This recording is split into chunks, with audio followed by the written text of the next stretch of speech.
Hey, welcome to replay analysis, guys. It's currently Diamond 1 for this guy, Iceman. You might have run into him on ladder.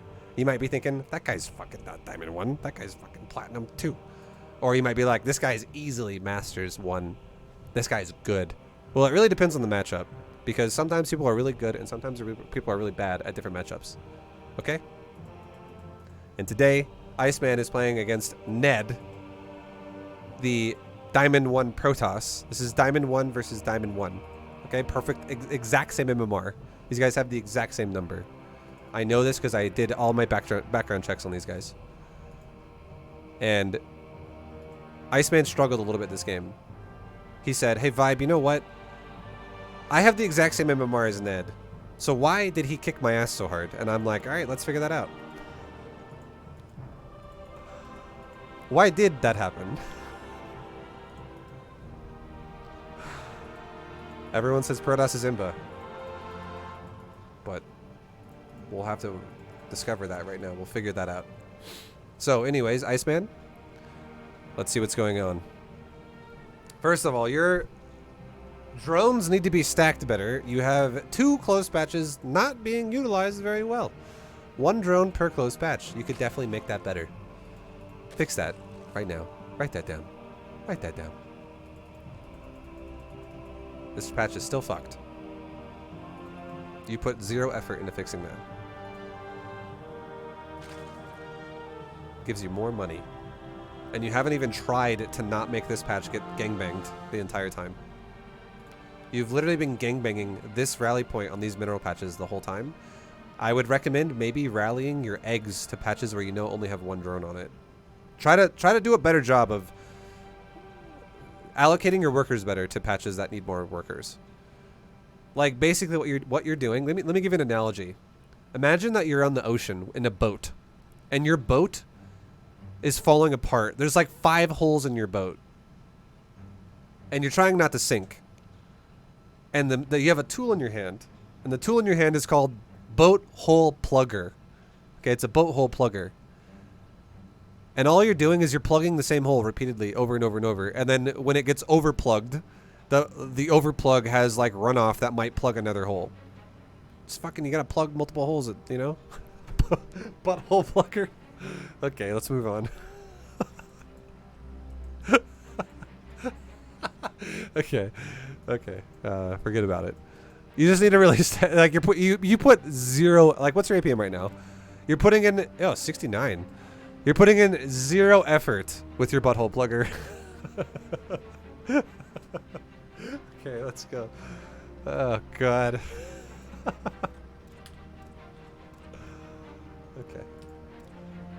Fix that. What'd you do with your drone? So your drone's running down to your natural at 16. Proper. Okay, you fucked up big time. Why are you A-moving this shit? You're just asking to get blocked right now. Thank God for you, this guy is nice. This is Ned Flanders. Paddly diddly, and he just leaves you fucking natural. He doesn't even try to block you.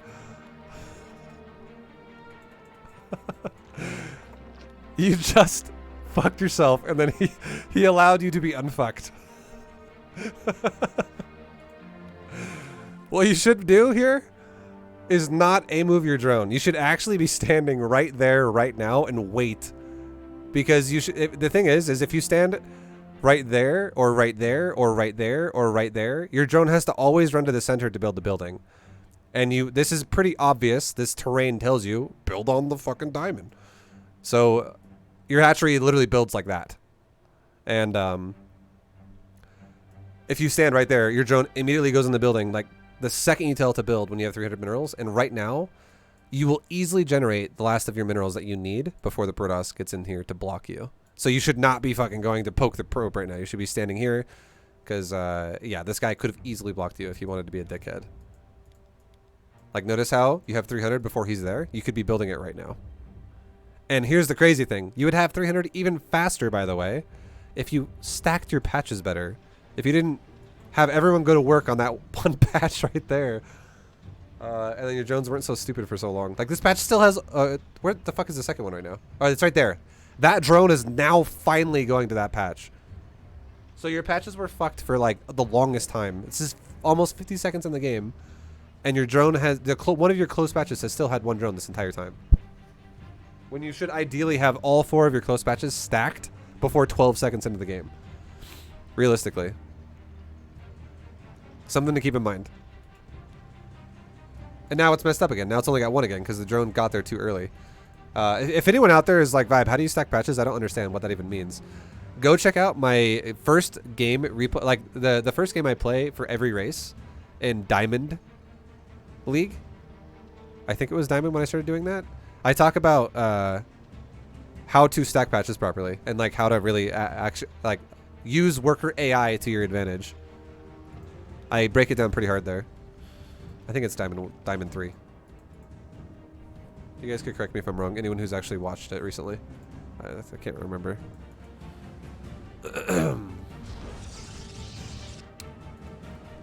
Okay.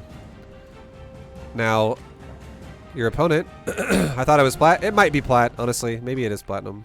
I don't fucking know.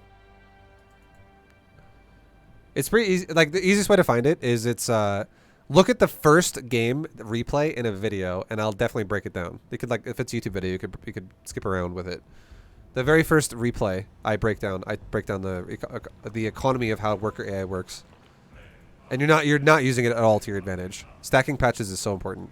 Gives you a boost in your economy. But anyways, we'll move on from that. It's going to slow you down, but it is what it is. Now, from this point on, you should do a gas secondary to a mineral priority. And the reason why is because your build, unless you're going to all in, should not have a gas primary focus. So do not rip off your mineral line while you saturate that gas. You're doing it right. Good job. Well done. I'm proud of you. Okay, you're playing this like it's a Terran player. Way too early for your third base. Way too fucking early for your third base. There is no Reaper in this matchup. I've seen people do this before. You're doing a Speedling build versus Terran right now. Like, you're going to leave a drone here. And the only way you're going to do your drone properly is if you don't build your queens or if you don't spend your larva. Like, something's going to be missed if you make the hatchery really fast now. And you don't want to do that. You don't want trade-offs in your build like that for no reason. The only reason why you do this against Terran is because a Reaper spawns so fucking fast. You cannot make an Adept or a Stalker as fast as you can make a Reaper. Because the reason why is you need a Twilight, or not Twilight Council. You need a Cybernetics core for Protoss. Which is another building entirely after the gateway. It'd be like saying you can't make a Reaper until you make an orbital command on the command center. And even an orbital command is a shorter build time than a Cybernetics core. It's just not the same thing. Like, you just don't need to waste your drones like this. And if you build the hatchery right away, again, you're going to have a fucked up build. We'll see what you do. If you build a hatchery right away, you're going to not have queens.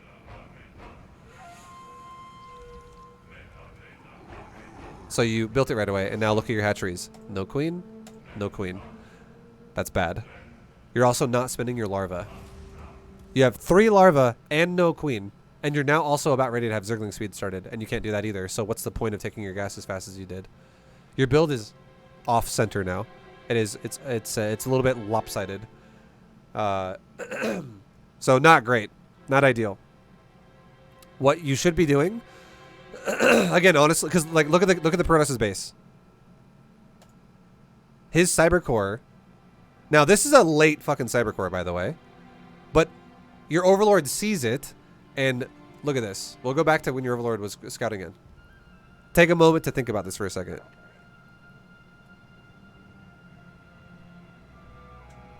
Right now, you can see he built a cyber core even before you even started your third base. And this cyber core unlocks Stalkers and Zealots. Or sorry, Stalkers and Adepts and Sentries. Zealots are already unlocked. But a Zealot is so fucking non-threatening, it's not even scary. It's just a waste of Protoss' money, because you could just easily kill it with Zerglings, and then it's just like an advantage for Zerg then. But this right here, 36 seconds. Until he can even start a Stalker or an Adept. And a Stalker and an Adept have a 30-second build time. So you know what this means? This dude cannot even have a stalker out or an adept out until 1 minute and 6 seconds later than it is now, which is 3 minutes and 14 seconds. That's fucking ridiculous, right? 3:14 is how fast you could have a stalker and adept now. And that's not even at your base. That's like it's spawned out of the gateway. It's so late. Now, anyone out there who's like, what about Chrono Burst vibe? Ugh. I see what you're saying. Very good point. 10 seconds faster. So instead of a minute 6, it's 56 if it's 56 if it's chrono boosted instead, because it's again 10 seconds faster. So if a chrono boosted adept or a stalker came out, that would be 3 minutes and 4 seconds instead of 3:14. Still fucking super late. Super, super, super late. Not even close. So you rushing this third base is pointless. Because again, if it comes at a cost, it makes no sense. Rule number 1 for all Zerg players out there: don't fuck your larva. Don't fuck with the larva. You mess with the larva, you're gonna die. Larva should, like, if I was someone who taught, you know, younglings from the earliest ages before they could even speak, I would teach you that not spinning your larva is like putting your hand in fire. Like, do you put your hand in fire right now? Do you have a lighter and you just burn your hand? No, you know that fire is bad. Fire bad. Fire bad. Not spin larva bad. You don't spin larva, you fuck yourself so badly. So it's really, really, really important to not mess that up. Also, yeah, Shepstein. Don't worry about chat. Chat talks shit all the time. You should hear. They're talking shit about this game. You should hear what they say about my Terran gameplay. It's fucking brutal. Don't worry. I love you, dude. Just know that most people who would submit their own replay as well, they would fuck up so many times too. Like it's so fuck them. You're doing great. Just do better. Okay, no, for real.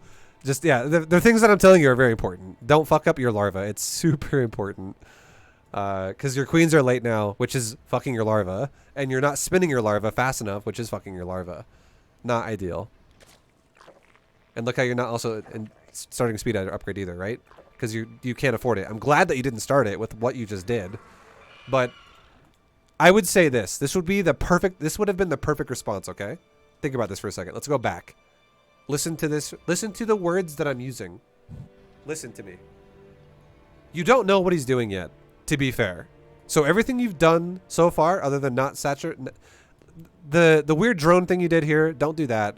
And the non-stacking of patches, fix that too. Other than that, everything you did was fine. But watch this, okay? Watch this. If I saw this from Protoss, you know what I would do? I would say, okay, dude, you should totally spin your larva. You should then make your queens. So queens and larva are a priority. And then you should not get exactly what you just said. Skip Zergling speed, get your third base, and then come back and get Zergling speed. Because there's nothing that this guy can do aggressively to you. His core is so fucking late. This dude went Nexus first into core, like gateway then core. Which is why his Nexus is finishing around the same time as your Hatchery. So, and because the Nexus is a little bit more expensive, so that's why it's a little bit delayed. Like, there's nothing threatening about this build. You have 2 ways to respond to this build now. Number 1, you just out-greed it. Do things that are greedy, so don't get safe things as fast, like Zergling speed. Or number 2, you could all in the shit out of this. If you were still mining gas. And you are still mining gas. So if you wanted to, you know what you could do as well? Make a fucking Roach Warren, like, right now. And just go for a big-ass bust as fast as possible. Like, you could do either one. Because this guy has a very high chance that he would die to either one of to all in, or he has a very low chance he can punish you if you play super greedy. And yeah, mining gas constantly is not ideal. What you want to do, because you're mining gas, you don't pull off gas until a little bit later. It's not that bad. Honestly, not that bad. Not that bad. I would have said, honestly, this is what I would have said. Think about this for a second. Let's talk about this even more now. I would have said, you know what you could do? If you want to do the greedy option, take your drones off gas right fucking now. right now take your drones off. Take 2 out of 3 drones off gas. And then eventually get circling speed. Because this right here might be gateway number 2. Maybe. Right? It might be a different gateway. You have no idea.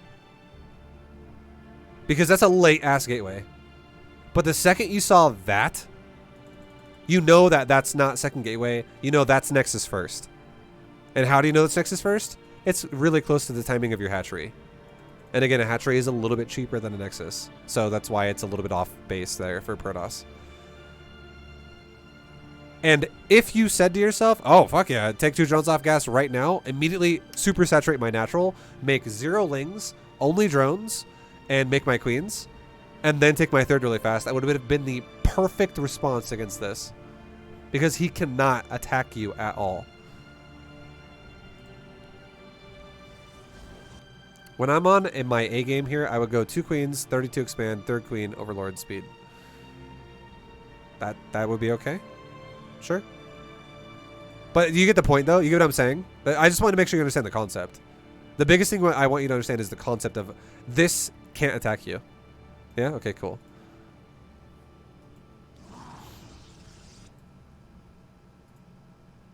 Also, he's typing in chat, anyone who's listening to this on YouTube or something. I'm not actually, like, on a call with him.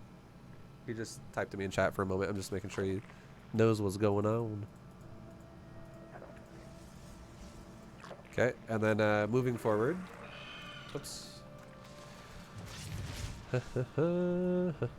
So I would say I'm okay. I'm actually okay with the fact that you double injected this game particularly, but I don't think you should do it every game. If this is your standard, stop fucking doing that. If your standard is double injects, do not do that anymore.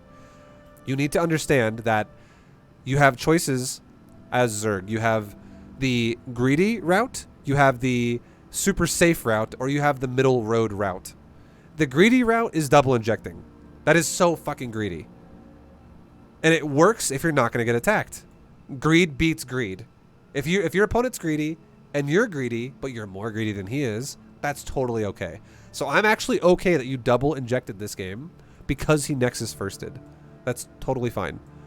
However, if this guy was doing a normal build, like for instance, if this guy would have actually blocked your natural, like we talked about earlier, and he had a pylon there, and you're like, fuck, I gotta take my 3rd base as my new natural, and then you double inject your bases, and then suddenly he has adepts walking across the map, and you have no creep, I'd be like, bro, you're fucking gonna take some damage. That's not it. Like, you're gonna lose what you just injected, and then some more, because you really need creep spread to deal with shit like that. It helps so much more, because it allows your queens to be more active, because they can move more than just 2 inches from your hatchery. And then also it allows your lings to run the adepts down or something like that way easier. So if you're going to play safe, like normal versus normal Protoss builds, 1 inject, one creep tumor. I would say it would make the most sense to tumor towards your 3rd base from your natural and inject the main. And then you can go into more injects afterwards as long as you have creeps starting to go somewhere.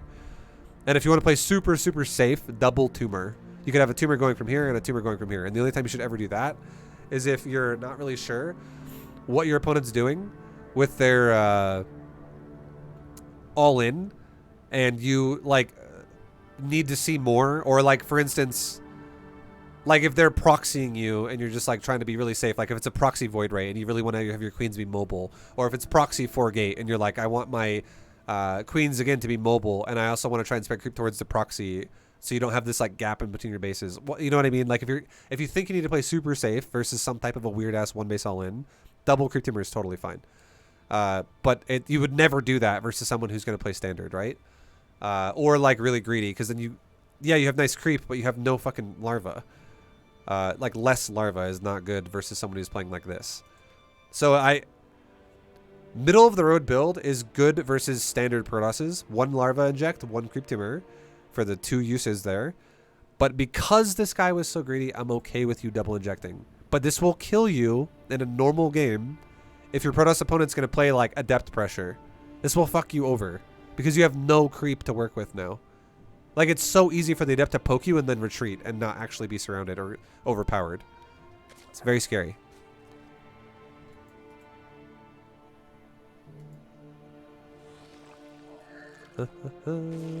You're making spores really early.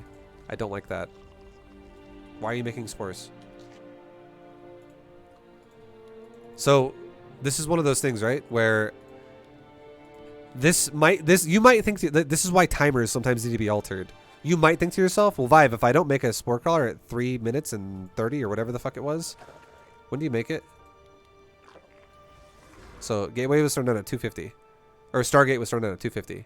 And you make spores at 13.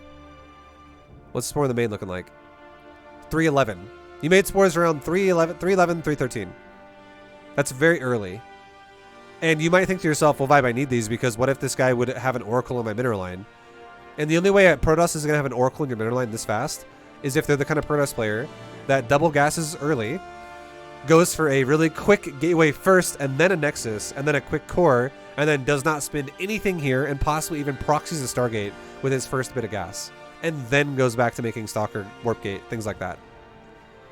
That's the only way an Oracle's going to get in your base that fast. And how do I know that, or how should you know that? If I ask you how long does it take to build a core, do you know the answer to that? If you don't know the answer to that, you should know that. And if you don't know the answer to that, all you got to do is click the core, or click the building in your replay, mouse over it, and go, okay, 43 seconds. And that way you could go like this.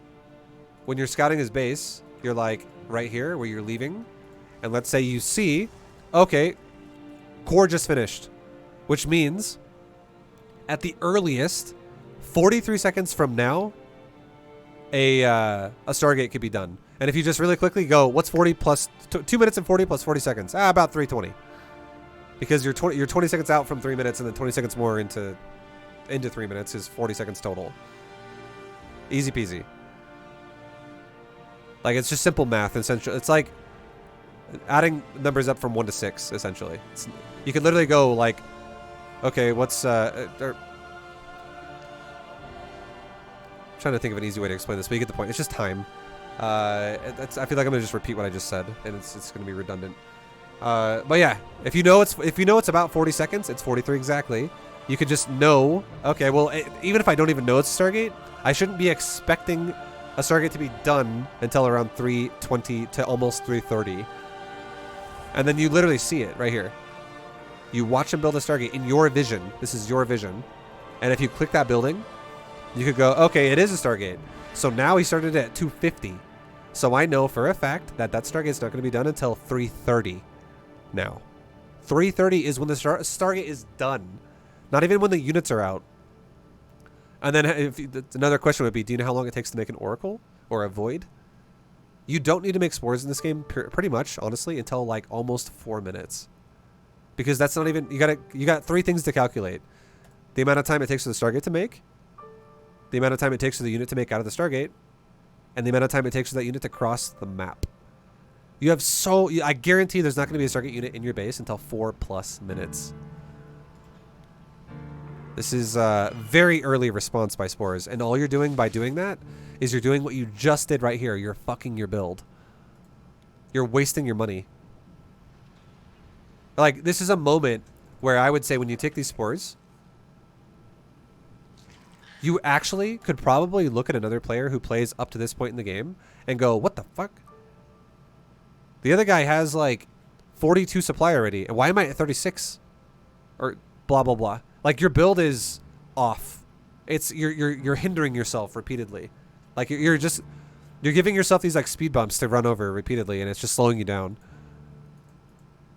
You want to think about time, and you want to make it work for you as much as possible, because your build now, you won't even realize it. A lot of people don't even realize it, but your build is already behind. It would be like, this is the equivalent of what it would be like.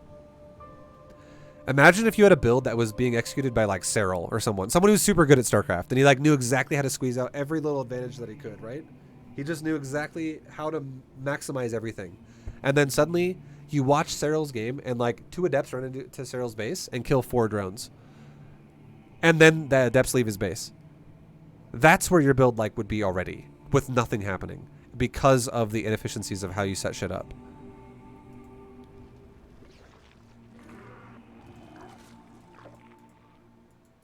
Our forces are under attack. And then now he's got a void. So now there's nothing the void can even do to you, right? Like the void's not even... If the void comes to your base, you could easily push the void away with queens. Spores are actually a terrible response to void rays. Spores are good. One spore is good versus two things, okay? One spore is good versus players who go for Oracle Opener and players who go for a little bit of Phoenix. Spores are awful versus void rays. They're actually shit. And everyone makes spores because it's a Stargate. I get it. But here's the thing. This is what I would tell you. I would ask you, why is the Overlord scouting away from the Stargate once you know it's a Stargate? Like, what are you looking for? You're looking for more tech? Because he showed it to you. Protosses aren't going to make, like, a Robo and a Council before their Stargate's done. They can't afford it. If he's going to make a Stargate, he's going to use a Stargate, and then he's going to make maybe, like, 1 or 2 or maybe 3 units out of the Stargate, and then he's going to make another tech building. Because he doesn't have infinity money. Just like if he made a Council while a Council's being made, he's not going to make a Stargate. The only time there ever could be multi-tech thrown down is if it's Council Robo, possibly. And the reason why is because the Robo, if he goes Council Robo, is most likely going to be used for a Prism and no gas investment. That's the only combination that works there.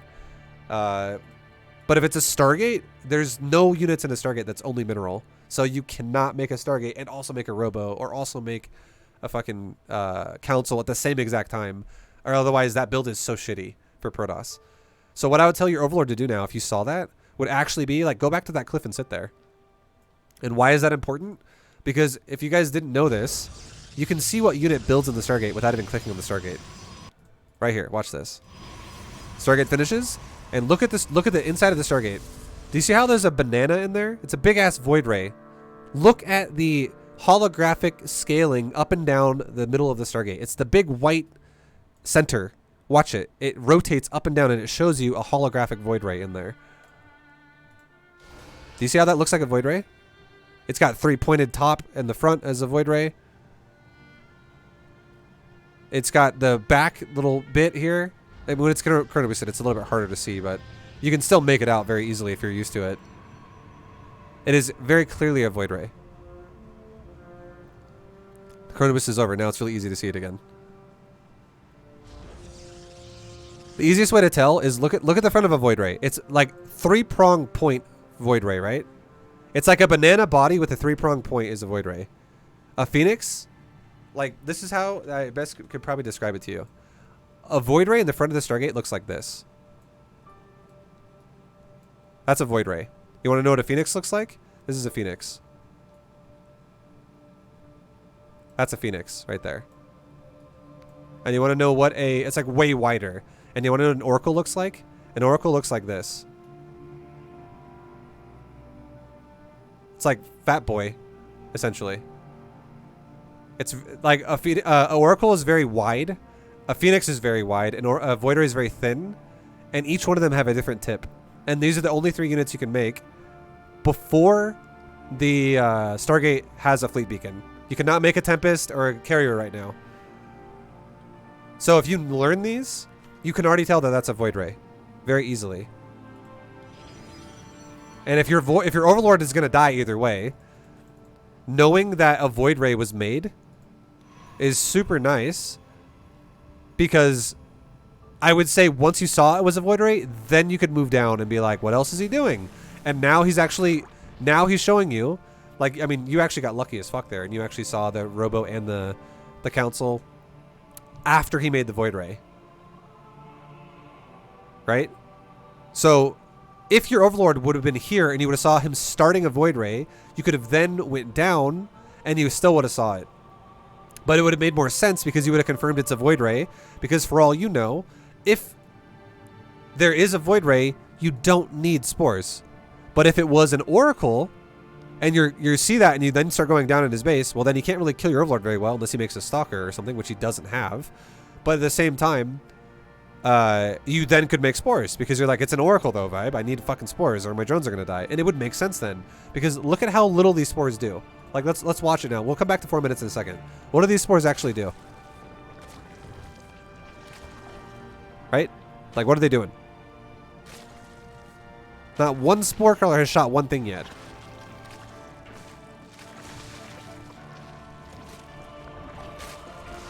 Still has done nothing. And now he attacks you with Archons. And there's a Void Ray. There's the one Void Ray there again. The spores did legit nothing. So all you did was you spent... Believe it or not, this is how much money you spent on 3 spores. It's going to blow your mind. Zergs don't think about it like this, but it's going to blow your mind. You spent 50 times 3 plus 75 times 3 equals 150 plus 225 is 375. Equals, that's 7.5 drones right there that you just fucking missed out on because you made 3 spores. It's a lot of fucking drones, dude. Like, that's a lot of drones. You lose drones and spend more to make spore. You are down 7.5 drones to what you could have been. That is so much fucking mining that could have happened for you. That could have made you further along than you are. And it's about reading your opponent. Voids do not need spores. Especially if you scout a guy who goes Void Ray and then immediately goes into this. This is not a Sky Toss guy.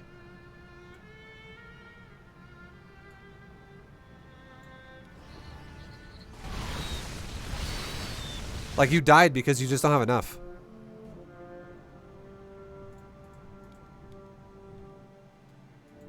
Like, when he shows up at your base, right? You have...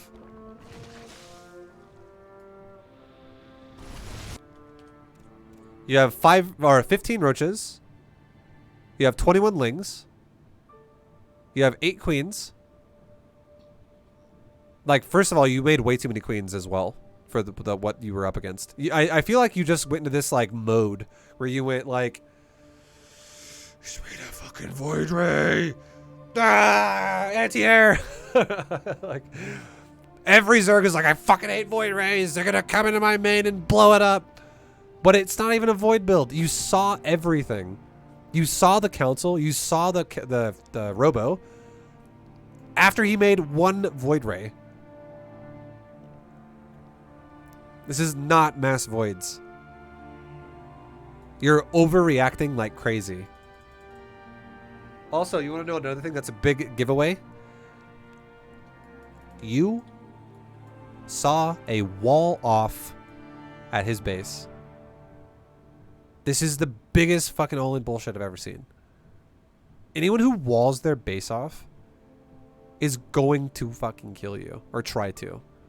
No one is like, I'm going to wall my base off. And here comes my 3rd base. Like, no one's going to do that. Because you can't even transfer probes then. Unless you recall probes from the other side of the wall. Nobody does that. The only way they take a 3rd in this situation is that they proxy it or like ninja the 3rd base somewhere else. So that's a huge sign as well that he's going to cheese the shit out of you. That he walled his base off. And you saw it way earlier. He walled off like as he made the Stargate. This is super, super, super, super early wall off. One thing you should be doing is you should have maybe like a ling or 2 scouting a 3rd base. And I would say 5 minutes is also the perfect magic number roughly for Protoss to know if they're going to all-in you or not. Watch this. Your lings are scouting the 3rd. Your ling was over there too, so you just died to a Void Ray. I love it. Okay, cool, cool, cool. I would say I think you made a lot of lings. Like, you made a decent amount of lings, right? And you got to keep this in mind. Think about this for a second. Think about this. This is where, like, I think you're kind of getting lost. Your opponent showed you everything. Your opponent showed you his Zealot. I saw you scout the Zealot before your Overlord left the area. You saw a Zealot. You also saw a fucking super late core. You then also saw the Stargate. You then also saw these buildings. And you still made a bunch of lings. I feel like you're a player of habit and not a player of reaction enough. And this is the biggest hurdle to overcome when you're starting to get towards the top of Diamond and getting into Masters League, is you need to stop being so automated and more reactionary. Oh, it's really hard to do that. Yeah. But you need to start realizing no 2 games are exactly the same. Especially if your opponent's build is so fucked up like this build is. So if you make a bunch of lings, you got to think about, why would I make lings in this particular game? You would only make lings because you're afraid your opponent might actually take a 3rd base. Because the timing attack of this guy's ground units is so fucking terrible that why would you ever make lings when you could just make roaches? His core was late. He made a zealot. He made no stalker. And he also went Stargate first. So he doesn't even have a priority on aggressive weapons with a warp prism. He also doesn't have an aggressive, or he doesn't have a priority on his council basing off upgrades for gateway units. He has 0 gateway investment right now. This dude has the most garbage fucking gateway opener of all time. His opener is literally a Void Ray. So I think the fact that you made some queens is not the end of the world. That's the lesser bad thing you did. And I would have said it would have made more sense to keep making queens if you didn't scout that he went Council Robo right after. Like if you just saw Stargate and your Overlord died, I'd have been like, yeah, cool, make the queens. That's cool, fine. But you saw he made a Void Ray and then he fucking made a Council and Robo immediately right after. And if you know how much shit costs for Protoss, he cannot afford to make mass Void Rays with that. There's no double Stargate thing going on. There's not like 8 Void Rays about to hit your base. So it's just a scout denier, essentially. And you scouted it anyways. Now he might cancel that and make a second Stargate later. But at the same time, if he does that, his second Stargate's super delayed then. And it wouldn't even matter. You'd have enough time to saturate your 3 bases and have Hydras or whatever, and you'd be fine. I'm just saying that the point of you making lings has no purpose for defense. The only thing it really makes sense for in this particular game is that you would deny the third, and it also kind of doesn't make sense that he's going third because he's walled himself into his base. And again, you knew that. Well, I guess you didn't know that yet. I'll accept your lings. I'll accept them. You didn't know it yet. So these lings need to kill the third base, essentially. And then when you get to his base, you scout. What the fuck? He walled himself out. And now that is a huge sign. Because I would say you could have gotten the scout off with less lings than this. But the fact that you made him, if you're trying to kill the third, just know that if you don't kill a third, it's gonna set you behind. But I'm actually okay with it. What I'm trying to say is these lings would have made no sense if you knew the wall off already existed. It would make no fucking sense. But the fact that you didn't know he walled off yet, it actually is okay as long as you deny a third base. Okay? It's okay as long as you deny a third. But now that you see a wall off, there is no fucking third anymore. And this is when I think you make more lings. Watch your fucking production. You make roaches. And roaches. And roaches. And roaches. When the fuck do you make lings? There you go. And you make lings. That fucking sucks. There's 0 reason why you should be making lings right now. Fucking 0. Do not make lings. It serves no purpose at the moment. Like you ran out of gas? Well, that's a problem with your build again, right? Why are you 7.5 drones behind? You could have had gas faster earlier with a better economy if you didn't make spores that you didn't need. You know what I mean? You need roaches here. Making lings against someone who's going to push you with archons and charge lots is like asking to die. And that's larva you cannot waste right now.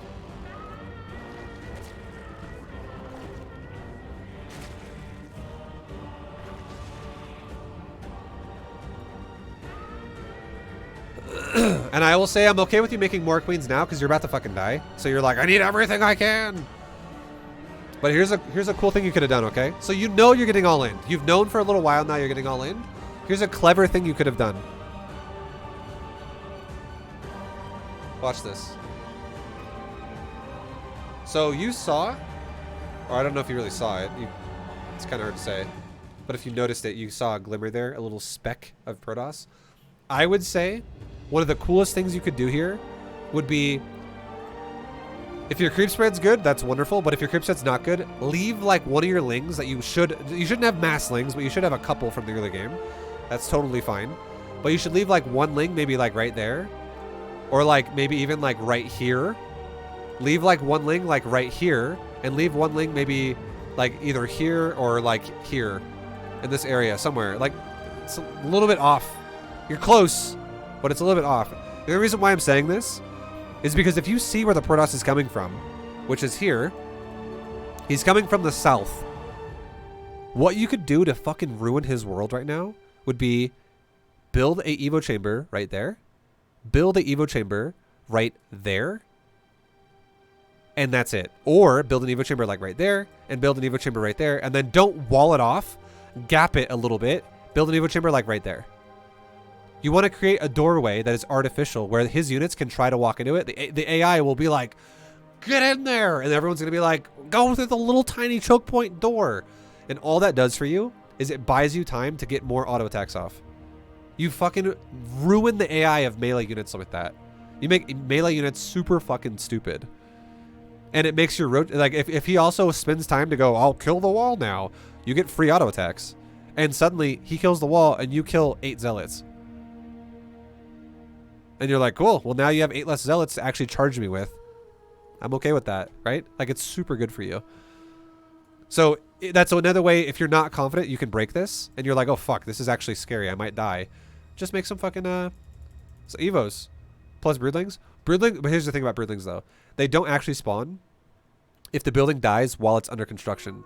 They only spawn if the building is finished and then is killed. And if you focus fired your buildings, there's no way they'd be done. So, but it's still going to buy you time to auto attack him. It's still going to give you free auto attacks because you're fighting with ranged units versus a bunch of zealots. And his archons are going to be behind the zealots because they're not faster than zealots. Zealots would charge or walk faster than archons.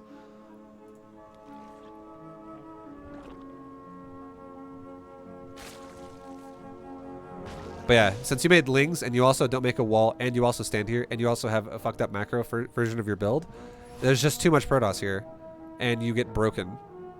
If you just had more, honestly, your macro, if it just was roaches, you still could have held this. You honestly could have held this if this was just roaches. Because realistically, I would say you made an extra like 14 lings, right? If you had 7 more roaches and 14 less lings right now, so if your total army count was 7 zerglings and 22 roaches, I actually think you would have held this. You almost hold this, but you just fucking break.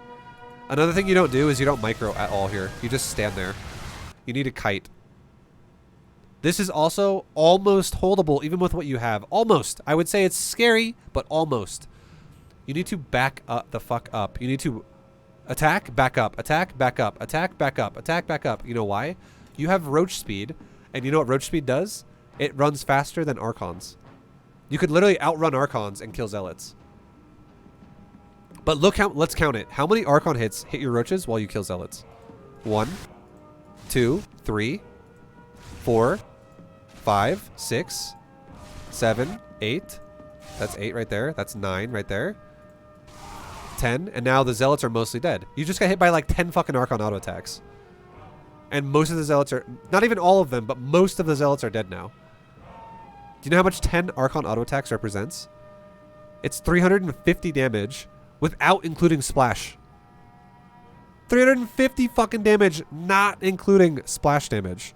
That's fucking crazy. If you include splash damage, it's more probably around like 500. Because it doesn't do equal exact damage for splash. It does a little bit of a mitigated version, but yeah. It's a lot of damage that you're eating for no reason. You need to kite the units. Like if you kited the zealots and took 0 auto attacks from the archons, like 0, and then now you have full roaches that you then you dive directly on the archons with, and you just overpower them all at once when no zealots exist anymore. Suddenly now archons actually die. You just don't have enough roaches anymore. They're all so squishy. See how you almost hold this? With a little bit of micro or a little bit more roaches, anything would have been helpful here. You would have held. It's just such a close almost hold here. And then because you don't do anything, you die.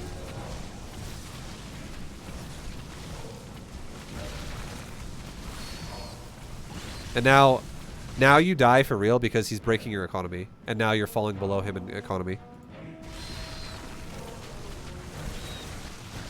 And like you have no army. So you're lower than him in supply and you're also producing lower than he is. So there's no way you win now. You're super fucking dead. It's very low chance you can win from this point. Like the Protoss would have to make some serious mistakes.